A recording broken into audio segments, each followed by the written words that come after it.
मसीह में है वो नई सृष्टि है। फिर से पढ़ेंगे। इसलिए यदि कोई मसीह में है तो वह नई सृष्टि है। इसलिए जो कोई मसीह में है, हालेलुया, अभी जांचना है क्या हम मसीह में हैं या नहीं है। अभी ये चेक करना है कि हम मसीह में हैं या नहीं है। मेरे प्रियो, मसीह का स्वभाव परमेश्वर के वचन में लिखा है।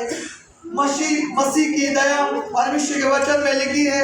मसीह का प्रेम प्रभु के दया परमेश्वर के वचन में लिखा है। परमेश्वर से मेल करने का तरीका परमेश्वर के वचन में लिखा है। और इसलिए खुदा का कलाम कहता है, अब जो कोई मसीह में है वो कैसे है? नई सृष्टि। कैसे? हालेलुया, नई सृष्टि। Hallelujah, hallelujah.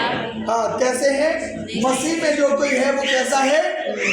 तो नए साल में हमें कैसा होना है? अरे पूरी बात तो देखो पिछले साल में, अरे प्रभु मुझसे कितने लोगों ने ठोकर खाई है। अरे प्रभु कितने लोगों को मैंने गलत बोला है। अरे मेरे स्वामी अपने यीशु के सामने जाए और अपने आप को रखे खोली किताब के समान और आए और कहे, प्रभु अब मैं एक नए वर्ष में प्रवेश कर रहा हूँ। अरे मैं नई सृष्टि बनना चाहता हूँ। मैं नई दशा में रहना चाहता हूँ। मैं नए लोगों के साथ रहना चाहता हूँ। मैं तेरे नए विषय को पाना चाहता हूँ। मैं तेरे नई आशीषों को भागीदार होना चाहता हूँ। ऐसे आगे बढ़ना है।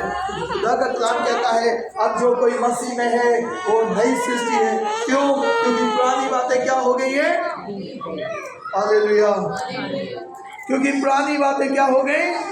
बीत चुकी हैं।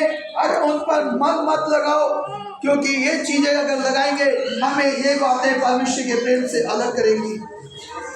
जिस दिन हम इन बातों पर मन लगाएंगे, ये सारी चीजें परमेश्वर के प्रेम से मुझे और आपको अलग करती है। मेरे प्रियो,